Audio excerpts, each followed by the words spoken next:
you can't focus on making progress in the day to day. All Like, right. you need to separate absolutely. yourself. You have to have some time.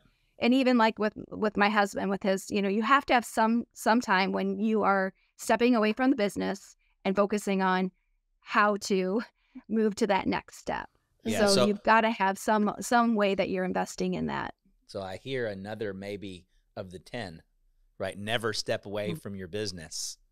Yes, right? exactly. Because that's that goes against the other thing that we've also said, which is, I guess it's not quite stepping away from your business, but it's, you can't be stuck behind the counter. Right. Well, there's two things. You're talking about the deal getting out in the community, but she's also talking about the thing that I say that, you're not going to, the creative process doesn't happen in the 15 minutes between two phone calls, or, the creativity doesn't happen when you break away for an hour for lunch. It just doesn't happen then. There has to be a stillness. Creativity comes out of some kind of stillness where your brain finally gets to go, oh, heck, I'm not trying to survive. I'm now thinking about how I might thrive. See, there you go. Yeah. See what I did there? Yeah. And I think another one is, write this down, somebody. I think the heat's going to your head. Don't network with anybody. Right. Yeah. Don't. Yeah. I'd say that's a failure too. If you're not networking, I mean that's the big part of our conference that we just had, which was Catalyst Connect, and is really the networking piece. Yeah, you gotta go. You gotta go next year. You belong there. I'll put it on my calendar. And that's a similar of there's just a lot more people like you, and just the piece of the connect side of that. Even though we're not going to call it Connect next year. And that's the thing too. Even with when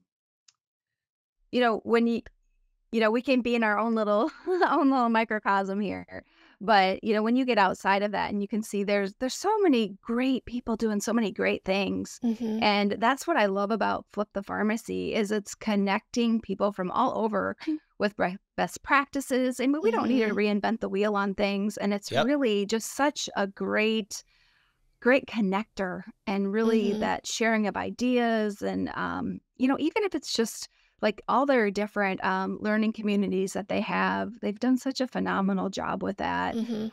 Whether it's Max My Sync or their pharmacy services for support staff, the Team USA, the best practices. It's like you can listen to those and take away one little thing. Right. There's always just something that you can be, taking away from those podcasts and things. So let's talk about kind of the what is it? The fragrance of the rose lingers in the hand of the person who gives it. You're doing all this. You're doing all this service, right? You're going to Flip the Pharmacy coach, going around and helping these people. What do you get out of it? Oh gosh. Well, according to the poster behind her, she gets purpose. Oh, exactly. Yeah. It makes for just a more fulfilling career. From when you're able to help others. I know. Everybody's heard the quote.